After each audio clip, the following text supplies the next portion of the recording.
जिस वोट के अपेक्षा में इन्होंने उनको साथ मिलाया और साथ में घुमाया, उसका कोई असर नहीं दिखेगा। और हुआ यही भी, कोई असर नहीं हुआ। न निषाद का वोट ले पाए, न पिछड़ों का वोट ले पाए।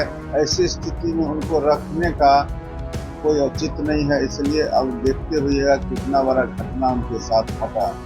इतना साल का जोर करके के बार वो बुलेटिन प्रसारण करते तो वही जाने। हम लोग को तो नहीं लगता है कि उनके बात में कोई दम है। नमस्कार, आप देख रहे हैं न्यूज़ फॉर नेशन। मैं आपके साथ तबजीत सिंह। वीआईपी के संरक्षक मुकेश सहनी कहा जा रहा है कि वो एनडीए में शामिल होंगे, जिसको लेकर सवाल किया गया बिहार सरकार के मंत्री मदन सहनी से। तो उन्होंने साफ तौर पे कहा है कि देखिए, हम पहले ही हमने कहा था कि वो वहां ज्यादा दिन टिकेंगे नहीं। जो उनको वहां ले गए हैं, उनका आज मोह है जो भंग हो गया है। और वहीं जिस तरह से तेजस्वी यादव क्राइम बुलेटिन जारी कर रहे हैं, जिसको लेकर भी क्या कुछ कर रहे हैं बिहार सरकार के मंत्री मदन सहनी। पहले सुनिए उनकी बातों को। कितना लगता है क्या ये बात जिस समय लोकसभा का चुनाव हो रहा था, हमने उसी समय कहा था कि इनके साथ जाने से, जिस वोट के अपेक्षा में इन्होंने उनको साथ मिलाया और साथ में घुमाया, उसका कोई असर नहीं दिखेगा। और हुआ यही भी, कोई असर नहीं हुआ। न निषाद का वोट ले पाए, न पिछड़ों का वोट ले पाए। ऐसी स्थिति में उनको रखने का कोई औचित्य नहीं है। इसलिए अब देखते हुए कितना बड़ा घटना उनके साथ घटा।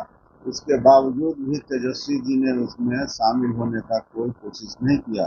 इससे स्पष्ट है कि उनका मोह भंग हो गया है।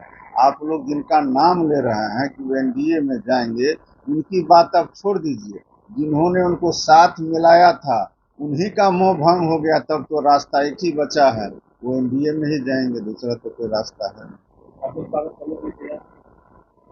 अब आप स्वागत करने और नहीं करने का सवाल कहाँ उठता है? आएंगे तो हम रोक देंगे। हम तो पहले ही कह दिए थे कि वहाँ टिकने वाले नहीं। बात को लेकर लगातार नेता प्रतिपक्ष क्राइम बुलेटिन जारी कर रहे हैं। आज भी कम से कम 80 से ऊपर क्राइम बुलेटिन जारी किए हैं। कैसे देख रहे हैं? कितना साल का जोर करके के बार वो बुलेटिन प्रसारण करते तो वही जाने। हम लोग को तो नहीं लगता है कि उनके बात में कोई दम है। तो पहले तो उनको अपना रिकॉर्ड दिखाना चाहिए ना कि 15 साल में कितने लोगों का अपहरण हुआ, कितने का हत्या हुआ, कितने के साथ बलात्कार हुआ, कितना चोरी डकैती हुआ, कितने लोगों को किडनैप करके कहाँ कहाँ छुपा करके रखा गया। ये सब तो उनको पता होगा। ये सब काम तो अब हो नहीं रहा है। जो भी छिटपुट घटना घटती है, सभी को पुलिस प्रशासन संज्ञान में लेकर और उस पर कार्रवाई करती है। एक भी अपराधी का नाम वही बता दे जो अपराध किए हो और अब तक नहीं पकड़ाए हो, जेल नहीं गए हो। ऐसा ऐसा उनको जो है बुलेटिन जारी करना चाहिए ना कि कोई हत्या हुआ हो और हत्या में लोग शामिल हो और उसका गिरफ्तारी नहीं हुआ हो। ऐसे लोगों का कहिए प्रसारण करने के लिए। लेकिन बिहार में लगातार बोल रहे हैं कि भ्रष्टाचार हो रहे हैं, कोई पुलिया लगातार गिर रही है, जिसका कोई भगवानी कोई फिर से दोबारा गिर गई, इसको लेकर सवाल खड़े कर रहे हैं। तो उसका तो जांच चल रहा है ना। वो तो गिरे हुए जब गिरा था तो उसका जांच तो चल ही रहा है ना। एक ही बात को लेकर के बैठे हुए हैं। तो 1.5 साल तो वो भी रहे ना उसी विभाग में मंत्री, तो जांच करके कार्रवाई करना चाहिए। उन्होंने बोला था कि जांच कमेटी हमने बनाया है, लेकिन उसका क्या हुआ? हटा दिए तो काम वैसा क्यों करते हैं जो हटा दिए? उन्हीं के समय में न गिरा था तो उनको जांच करके तुरंत जो है कार्रवाई करना चाहिए ना। तो सो तो नहीं किए उस समय, तो बड़ा मिल जाते हैं और अब आप आकर के नींद खुलता, तो इससे थोड़े काम चलेगा। उसका जांच चल रहा है और उस पर जो भी होगा विभागीय कार्रवाई होगा। पहले रिपोर्ट तो आने दीजिए। लेकिन आपके विधायक के पार्टी के वो सवाल खड़े कर रहे हैं सरकार पर और भ्रष्टाचार के।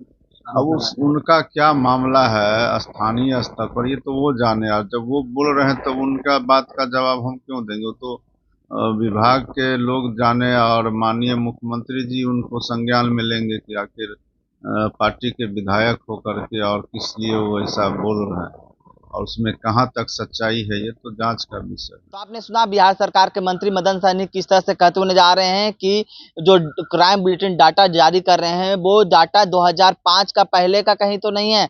और जिस तरह से जो सुनील पांडे हैं, वो आज भारतीय जनता पार्टी का दामन थामे हैं, उसको लेकर भी क्या कुछ कहा मदन सहनी ने, आपने सुना। इस तमाम खबरों न्यूज़ के साथ नमस्कार। पनोरमा ग्रुप, जो सोचता है वो करता है।